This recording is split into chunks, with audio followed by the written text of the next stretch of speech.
kita memulai bagian baru tentang kekuasaan. Beberapa hari ke depan, kita akan melihat apa yang diajarkan kitab Amsal tentang kekuasaan, otoritas, dan kepemimpinan, dan bagaimana hal-hal ini membentuk hidup kita. Kali ini, kita mulai dengan salah satu pertanyaan terpenting. Seperti apa kepemimpinan yang sesuai dengan hati Tuhan? Kepemimpinan tidak pernah semenantang ini seperti di zaman kita sekarang, namun tidak ada masyarakat yang bisa berjalan tanpa pemimpin. Tetaplah bersama kami, karena kita akan melihat bagaimana Amsal memanggil para pemimpin untuk hidup dalam hikmat, kerendahan hati, dan tanggung jawab.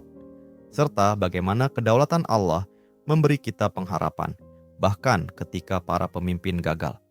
Amsal pasal 8 ayat 15 sampai ayat 16. Karena aku para raja memerintah, dan para pembesar menetapkan keadilan. Karena aku para pembesar berkuasa juga para bangsawan, dan semua hakim di bumi. Kepemimpinan. Kitab Amsal berbicara langsung kepada mereka yang memegang kekuasaan.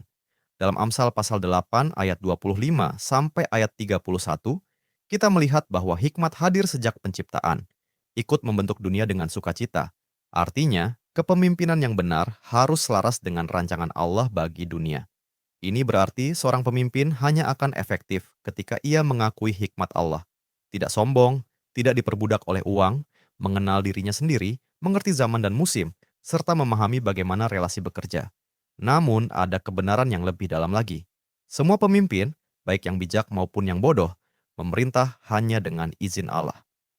Yesus berkata kepada Pilatus dalam Yohanes pasal 19 ayat 11 bahwa ia tidak akan memiliki kuasa apapun jika tidak diberikan oleh Allah, bahkan saat Pilatus hendak melakukan ketidakadilan besar. Dan seperti yang dikatakan dalam Kejadian pasal 50 ayat 20, memang kamu telah mereka-rekakan yang jahat terhadap aku, tetapi Allah telah mereka-rekakannya untuk kebaikan, dengan maksud melakukan seperti yang terjadi sekarang ini. Dalam Kisah Para Rasul pasal 2 ayat 23, kita membaca bahwa Yesus diserahkan sesuai dengan maksud dan rencana Allah.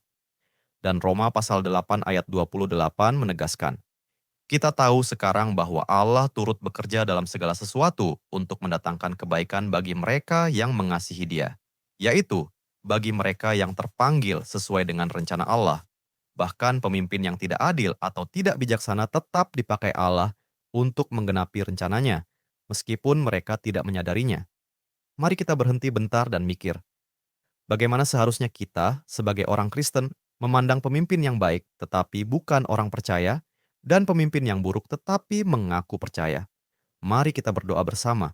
Tuhan, daripada mengeluh tentang para pemimpin, ajarlah kami untuk bersyukur dan mendoakan mereka. Berikan mereka hikmat supaya kami dapat hidup tenang, saleh, dan kudus. Seperti yang Engkau ajarkan dalam 1 Timotius pasal 2 ayat 1 sampai ayat 2. Amin. Terima kasih telah bergabung dalam pembelajaran Alkitab hari ini. Jika Anda merasa diberkati melalui firman ini, bagikan kepada keluarga dan teman-teman Anda. Jangan lupa untuk like video ini, tinggalkan komentar, dan subscribe channel kami agar kita dapat terus belajar dan bertumbuh bersama dalam firman Tuhan. Tuhan Yesus memberkati.